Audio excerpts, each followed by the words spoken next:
오늘 컨텐츠는 요즘 헬창분들이 많이 하는 에피소드 1 로드 투 고자. 과연 로이더가 약을 완전히 끊으면 어떻게 되는지 제가 그거를 가감없이 보여드리겠습니다. 이 조주님의 내추럴 검증 컨텐츠를 위해서 실제로 제가 케어를 안 하고 약을 완전히 끊은 상태고 그 변화를 이제 보여드릴 거고요. 오늘부터는 케어를 다시 할 거예요. 케어를 했을 때 어떻게 변하는지도 장기 컨텐츠로 제가 보여드리도록 하겠습니다. 요걸 보면은 대략적으로 페이크 내추럴들의 모습이 좀 보일 겁니다. 저도 이제 좀 관찰하고 싶어서 제 사비를 들여서 하고 있는 겁니다. 첫 번째는 인바디 변화입니다. 많은 보디빌더들도 고안 케어는 잘 안 하나요? 고안 케어 하죠. 케어를 다 하면서 합니다. 스테로이드에 대해서 정보를 알고 있는 분들은 다들 케어를 하세요. 근데 이제 요즘에 약투라는 게 발생이 되고 나서 그냥 무지성으로 약 쓰는 분들도 솔직히 많아졌어. 그래서 그 무지성으로 약 쓰는 분들은 케어를 실제로 잘 안 하는 분들도 있기도 하고요. 아예 케어 없이 그냥 쭉 달고 가는 사람들도 있고 뭐 여러 가지 사람들이 있죠. 본인들의 목표에 따라서 달라지는 거기는 한데 오늘은 어쨌든 제가 약을 끊었을 때 어떻게 변했는지 그런 것들을 좀 알려드리기 위해서 첫 번째 인바디부터 확인을 하겠습니다. 약투라는 그게 좋은 영향도 있고 저는 안 좋은 영향도 있다고 생각을 해요. 약투가 좋은 영향은 보디빌더들에 대한 부조리. 보디빌더들이 솔직히 부조리한 게 많이 있었어요. 왜냐하면은 이게 너무 음지에 있던 운동이기 때문에 굉장히 부조리했었던 게 많지만 약투 이후에 간고 같은 사람들이 나서서 공격을 많이 해주고 흑자님이 보디빌딩의 실태, 헬창들의 실태 이런 것들을 공개를 해주면서 간고, 흑자헬스 이런 분들에 의해서 어느 정도는 정화가 됐다고 생각을 하고요. 그리고 이제 약투의 폐해는 약물에 대한 그 대중성이에요. 대중성. 아이러니하게도 약투가 퍼졌는데 약물이 더 대중화 됐어. 모르던 사람이 많았는데 그 모르던 사람들이 알게 되면서 어떻게 보면은 약물이 대중화가 된 거야. 그래서 굉장히 골 때리는 그런 상황이 온 거죠. 그래서 좋은 점과 안 좋은 점이 있는 거죠. 자, 일단 인바디를 보면은 제가 스택을 9월 초까지 들어가다가 조준님의 내추럴 컨텐츠 이런 거를 이제 알고 나면서 완전히 약을 끊은 케이스거든요. 24년 8월 12일 메인 시합 20일 전쯤 되고 체중이 93.9kg에 근육량 50kg, 체지방률 8.7%, 요 정도 나오는 상태죠. 약발이 한창 올라올 때이기 때문에 근육량도 상당히 많이 나오고 체지방률도 낮은 편이죠. 그리고 나서 이제 두 번째가 9월 24일. 9월 24일은 제가 시합이 끝나서 스테로이드가 1주차까지는 들어갔고 약발이 아직 남아있는 상태죠. 9월 24일에는 체중을 보면은 101.7kg, 93.9에서 101.7이니까 한 8kg 정도 살이 찐 거잖아요. 그리고 이제 근육량은 1kg 정도 는 거예요. 지방은 뭐 엄청 많이 늘었죠. 체지방률로 따졌을 때도 8.7에서 14.5%로 변한 거죠. 이때까지는 내 몸에 약발이 남아있기 때문에 근육량도 벌크가 됨에 따라서 93.9에서 벌크가 됨에 따라서 근육량도 1kg 정도는 는 거고 체지방률도 많이 는 거죠. 이때 이제 다이어트 식단을 안 하고 일반식을 먹었으니까 어떻게 보면은 며칠 안 되는 차이인데 한 달하고 10일 정도 되는 차이에서 체중도 늘고 근육도 조금 늘었다 이렇게 볼 수 있고요. 이제 여기서 오늘입니다. 11월 12일 체중은 101.7에서 100.3으로 약간 떨어졌죠. 근데 근육량이 51kg에서 47.3으로 빠졌어요. 3.7kg가 빠진 거죠. 그리고 체지방은 14.8에서 19.2, 체지방도 4.4kg 늘고 근육량은 오히려 3.7kg 정도 빠지고 그래서 이제 체지방률이 19.1%가 된 거예요. 제가 닭가슴살은 봉지 닭가슴살 100g짜리 있죠? 하루에 10개에서 8개 정도의 봉지 닭가슴살을 먹고 저녁에는 제가 먹고 싶은 거 먹고 낮에는 닭가슴살 일반식의 과자 같은 거 먹고 그 정도로 이렇게 유지가 된 거예요. 운동은 주 6일에서 주 5일은 꼬박꼬박 하고 있고 중량도 최대한 원래 하던 것처럼 하려고 노력을 하고 있습니다. 그래서 실제로 약을 끊은 지는 정확히 9월 초에 끊었으니까 2달이 지난 거예요. 대신에 케어를 아예 안 한 거예요. 9월 초부터 아무것도 안 쓴 거예요. 11월 12일까지 2달 동안 아무런 약을 쓰지 않은 겁니다. 완전히 아무것도 안 쓴 거예요. 몸을 보면은 근육이 많이 빠지긴 했는데 아직 복근도 어느 정도 보이죠? 복근도 어느 정도 보여. 옛날보다는 어깨 볼륨이 확 빠지긴 했어요. 저도 느껴지고 회원님들도 다 느끼시는 정도. 그래서 인바디로 봤을 때는 이렇게 식단하고 운동을 어느 정도 들어가더라도 근육량은 어쩔 수 없이 빠진다는 거예요. 그러니까 이거를 일단 우리가 알 수 있는 건데 이게 아무리 노력한다 그래서 이 근육량을 유지할 수 있는 게 아니에요. 내 몸에 수분이 쫙 올라왔다가 그 수분이 전부 다 날아가는 구조이기 때문에 쉽지 않습니다.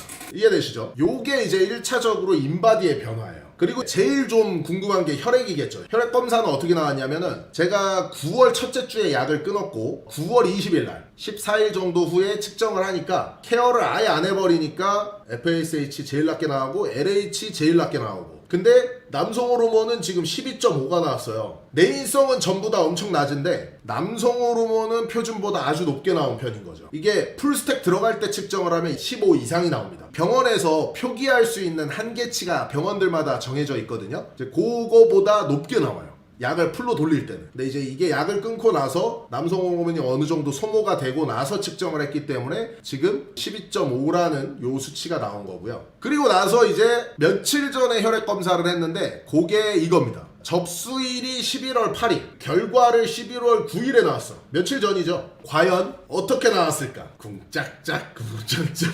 LH랑 FSH는 당연히 비정상이죠. 0.3, 0.3. 케어를 아예 안 했기 때문에 그냥 최하가 나온 거야. 남성 호르몬 어떻게 나왔을까요? 남성 호르몬이 1.52가 나왔습니다. 1.52. 만약에 여기서 제가 케어를 계속 안 하면 남성 호르몬이 0점대로 떨어집니다. 이해되시죠? 9월 20일이 12.5인데 11월 8일 날 검사를 하니까 1.5가 된 거예요. 흑자 형님보다 1이 낮아. 언니야, 언니. 지금 상태가 어떠냐면 저도 케어를 이렇게 안 해본 적은 태어나서 처음이에요. 지금 제 그 느낌이 어떠냐면 일단 운동할 때 펌핑이 거의 안 됩니다. 운동을 하면 펌핑이 돼야 되잖아요. 펌핑 되는 느낌이 거의 안 들어. 그게 첫 번째. 그리고 두 번째는 성욕이 아예 없어져요. 지나가다가 여자들 있잖아요. 아무 느낌이 안 나. 근데 스긴 서요. 근데 좀 신기한 거는 이렇게 돼도 발기는 잘 되더라고. 와이프가 만져주잖아. 그러면은 발기는 돼. 발기는 잘 돼, 생각보다. 근데 옛날보다 이렇게 뭔가 파이팅이 생기진 않는데 어쨌든 그냥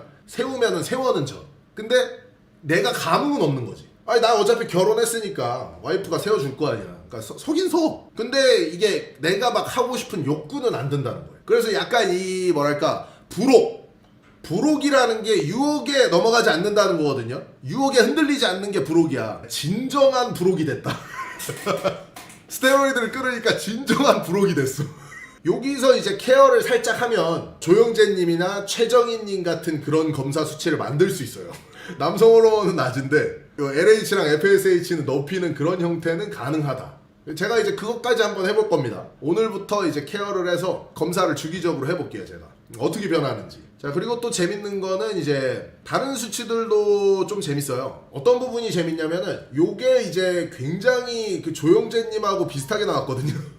조영재님하고 뭐가 비슷하게 나왔냐? 일단은 간 수치. 간 수치가 AST, ALT가 45, 49, 40 이하가 정상이고 41 이하가 정상인데 간 수치 약간 높게 나왔죠. 그리고 BUN도 신장 수치도 20까지가 맥스인데 21이 나왔어. 약간 높게 나왔고, 그리고 크레아틴도 약간 높게 나왔죠. 콜레스테롤도 200까지가 정상인데 약간 높게 나왔고, HDL은 40 이상이 돼야 되는데 약간 낮게 나오고, LDL도 이게 100 정도가 돼야 되는데 약간 높게 나왔고, 지방도 마찬가지로 150 언저리가 돼야 되는데 220 약간 높게 나왔고, 그러니까 전반적으로 혈액 수준에서도 간 수치 약간 높고 신장 수치 약간 높고 콜레스테롤 약간 높고, 요게 조영재님의 상태랑도 굉장히 유사하다. 그래서 전반적으로 봤을 때 요 정도 수치는 솔직히 운동 잘 안 하고 술 담배 하고 지방 많이 먹고 요런 사람한테 충분히 나올 수 있는 수치기는 한데, 운동을 열심히 하는 사람 기준에서는 비정상이라는 거야. 운동을 내가 열심히 하는 사람인데 콜레스테롤이 안 좋게 나왔어요. 내가 운동을 열심히 해서 지방을 소모시키는 사람인데, 그리고 심장하고 간도 마찬가지로 내가 좋은 거 먹는 사람이야. 맨날 닭가슴살 먹고 야채 먹고 탄수화물 좋은 거 골라 먹고 요런 사람인데 신장하고 간이 안 좋게 나온단 말이야. 요것도 상당히 좀 비합리적이라는 거죠.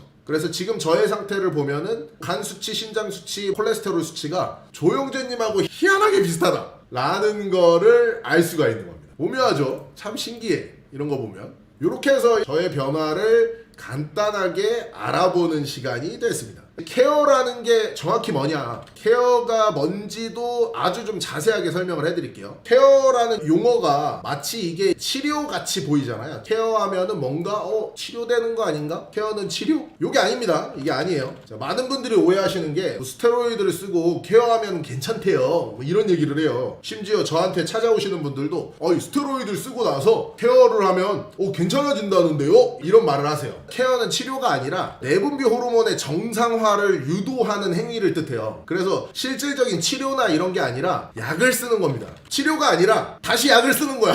케어라는 게 이 내분비를 정상시키기 위해서 다시 불법 약물을 쓰는 거예요. 그리고 이게 이제 전부 도핑 테스트 걸리는 물질이다. 케어라는 게 전부 다 도핑 테스트 걸리는 물질이에요. 카다, 뭐 와다 이런 데 검색하면 전부 그냥 쓰면 안 돼. 그래서 진정한 호르몬 컨트롤이라는 거예요. 예를 들어서 지금 제가 LH가 낮잖아요. 최하 수준으로 LH가 떴는데 최하 수준의 LH를 올리기 위한 약물을 쓰는 거고 FSH를 올리기 위한 약물을 쓰는 거예요. 아, 머시미님 정확하십니다. 머시비님 표현이 기가 막힌 표현이야. 그러니까 내가 술을 겁나 때렸어. 아침에 밝았어. 야, 해장술 한 번 더 때리자. 이게 케어야. 아, 정확한 표현이세요. 이래서 의사 아무나 하는 거 아니야. 그래서 케어라는 게 말 그대로 진짜 해장술이다. 마탱이가 더 가요. 무슨 얘기냐면은 케어제 부작용이 스테로이드 부작용과 거의 비슷해요. 첫 번째 뭐 고자되는 거, 두 번째 뭐 간독성, 세 번째 뭐 신장이 안 좋고 거의 똑같아. 문제가 다 생기는 거야. 그래서 이게 케어라는 게 치료의 개념이 절대 아니라는 거를 먼저 이해를 하셔야 되고요. 케어라는 게 그냥 말장난이에요, 진짜로. 그래서 케어제를 쓰면은 불법 약물을 쓰는 거고 도핑 테스트에 걸리는 물질을 쓰는 거고 이걸 통해서 LH, FSH, 남성 호르몬 이런 정상화를 도모하는 거다. 문제는 뭐냐면 이게 정상화가 된다고 끝나는 게 아니다. 제일 큰 문제는 이겁니다. 저는 페이크 내추럴이에요. 나는 페이크 내추럴이야. 그러면은 나는 몰래 약을 쓰겠지. 몰래 딱 약을 썼어. 그리고 도핑 감지기 짧은 걸로 제가 약을 딱 썼어. 혈액 검사를 했더니 안 좋게 나왔어. 내 인성 망가졌어요. 자, 그럼 여기서 이제 케어가 들어가죠. 케어 시작을 해서 또 불법 약물을 쓴 거야. 또 불법 약물 썼어. 케어해서 정상화가 됐어. 오, 혈액 검사 정상. 자, 나이스. 자, LH, FSH 남성으로는 다 정상이 됐어요. 그러면은 나는 케어 성공했죠. 자, 성공했어요. 근데 웬걸? 자, 이 수치가 유지가 안 되네.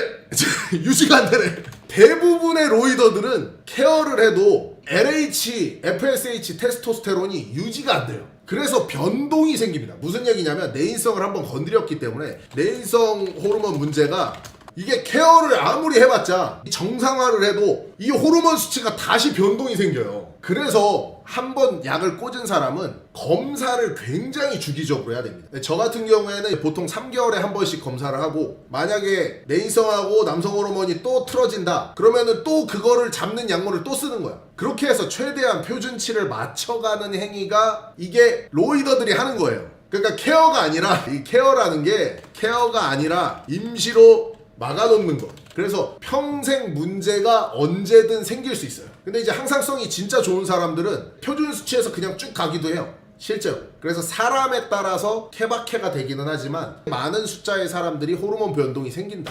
케어를 딱 했는데 정상이야. 나는 정상인 줄 알고 살아가요. 정상인 줄 알고 살아갔는데 갑자기 웬걸? 갑자기 찌찌가 간지럽네. 내가 지금 케어 정상적으로 했는데 어느 날 갑자기 찌찌가 간지러워. 이 찌찌가 왜 간지럽지? 만지니까 젖꼭지가 이렇게 있던 게 이렇게 변했네. 갑자기 젖꼭지가 튀어나오네. 분명히 내가 작년에 케어를 다 하고 정상으로 만들었는데 올해 딱 돌아가니까 갑자기 찌찌가 간지러면서 젖꼭지가 튀어나오네. 이런 경우가 굉장히 잘 생긴다는 겁니다. 이런 경우가 되게 많아서 보통 올바른 로이더는 케어제라 불리는 약물을 쟁여놓습니다. 정상적으로 이 메커니즘을 대충 알고 있는 사람들은 케어제라고 불리는 약물을 일반적으로 쟁여놓습니다. 그래서 뭔가 문제가 생겨 그럼 다시 케어제로 땜빵하고 문제가 생겨 그러면은 다시 케어제로 땜빵하고 요런 짓거리를 하고 있는 게 이제 결과적으로 로이더들이 보통 이렇게 한다. 이렇게 보시면은 좋을 것 같아요. 이제 이해되시죠? 요렇게 이제 도돌이표야 계속 반복되는 거예요. 그래서 한번 내가 로이더가 딱 돼서 파이팅 있게 가겠다 그러면은 지금 이거를 감당을 하고 가야 돼요. 내분비계가 그렇게 중요한가요? 너무 중요하죠. 이 내분비기관이라고 하죠. 내분비계, 내분비의사 뭐 이런 말 들어보셨죠? 이런 내분비계라는 거는 뇌하수체, 갑상선, 고환 이런 것들 내분비 호르몬을 방출시키는 얘네들을 통틀어서 내분비계라고 얘기를 하는 거고, 고환이나 뭐 내하수체나 여기서 자연스럽게 호르몬이 나와야 되는데 스테로이드를 쓰면 이런 것들에 오류가 생길 수 있기 때문에 로이더들이 케어라고 하는 짓을 그렇게 하고 있는 겁니다. 그래서 주기적으로 추적 검사를 해보면, 며칠 전에 터질라라는 분이 영상을 올렸어요. 자기가 혈액 검사했고 도핑 테스트를 뭐 여러 번 받았다 뭐 이런 얘기를 막 올렸어. 그래서 나 내추럴이에요, 믿어주세요, 이렇게 했단 말이에요. 근데 이제 저는 전혀 동의를 안 해. 그 터질라라는 분의 영상에 왜 동의를 안 하냐. 제가 그 터질라라는 분의 영상을 쫙 보고 나서 느낀 감상편, 날짜를 정해놓고 도핑 테스트에 나가고 날짜를 내가 정해놓고 혈액 검사를 하잖아요. 그러면 이걸 맞출 수 있다는 거예요. 지금 우리가 보고 있는 요거 있죠, 요거를 케어제를 통해서 맞출 수가 있어요. 맞출 수가. 근데 이제 조준의 컨텐츠가 왜 중요하냐, 조준의 내추럴 검증 컨텐츠는 전부 다 불시로 들어간단 말이야. 그러니까 전부 다 불시로 들어가기 때문에 혈액 검사를 내가 맞춰놓고 갈 수가 없는 거야. 그렇기 때문에 불시로 하는 게 중요해요. 왜냐하면 스테로이드라는 것도 그렇고 뭐 케어제도 그렇고 도핑 테스트 감지기가 짧은 약물들이 있다고. 그 도핑 테스트 감지기 짧은 약물들을 쓰면은 도핑 테스트 피하는 거 너무 쉽다는 거야. 조준의 내추럴 검증 컨텐츠에 제가 진심인 이유가, 불시로 혈액 검사부터 도핑 테스트까지 조준 씨가 무료로 다 해줘 버리니까 요런 컨텐츠는 우주 최초라는 거지. 이런 컨텐츠를 하고 있는데 여기에 참가를 안 한다? 촐라게 의심이 되는 겁니다. 촐라게 의심되는 거. 이해되시죠?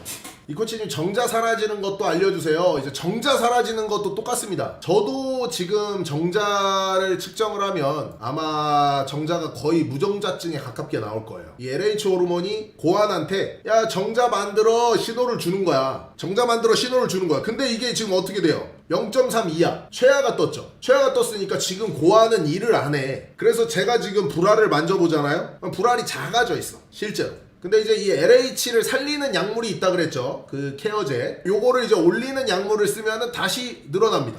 FSH 마찬가지. 다시 늘어나요. 파이어에그는 다시 돌아올 수 없는 건가요? 다시 돌아옵니다. 로이더들 중에 이런 얘기 있잖아요. 어떤 로이더의 불알을 봤더니 뭐 땅콩보다 작더라. 막 이만하더라. 어떤 로이더의 불알을 봤더니 막 손톱만 하더라. 이 손톱만한 불알을 갖고 있는 사람이 있대. 근데 있을 수 있어. 케어를 안 하고 장시간 스테로이드를 쓰는 보디빌더들도 생각보다 많습니다. 진짜 탑급 선수는 그렇게 안 하고 중간층에 있는 자기의 유전자는 낮고 보디빌딩에 대한 욕심이 많은 선수들이 보통 그런 짓을 많이 해요. 그래서 진짜로 막 고환이 엄청 작아질 때까지 약을 쓰는 사람들도 종종 있습니다. 이 코치님은 여드름 빡세게 안 나셨나요? 저는 여드름은 많이 안 나고, 저는 여드름이 요 주변에만 나고, 지금 얘기하신 것처럼 여드름 많이 나시는 분은 여드름 안 나게 하는 약을 또 먹습니다. 여드름 안 나는 약 먹으면 잘 안 나고 하니까 피부과 잘 다니시는 분들은 스테로이드 쓰면서도 좋은 피부 유지하세요. 근데 이제 저희들처럼 얼굴에 별로 신경 안 쓰는 사람들은 뭐 그런 거 안 먹죠. 보통 여드름 약도 간 독성을 가지고 있어요. 그래서 몸에 올인한 사람들은 여드름 약 그딴 거 안 먹습니다. 여드름 약이 원래 개센 약이에요. 그쵸? 그래서 여드름 약 같은 거 먹으면 간 수치가 더 뛰어올라. 그러니까 안 그래도 스테로이드 쓰는 사람들 간 수치가 안 좋은데 여드름 약을 먹어서 컴파운드 세트, 간 데미지 컴파운드 세트로 딱 들어가면은 그냥 마탱이 가버려.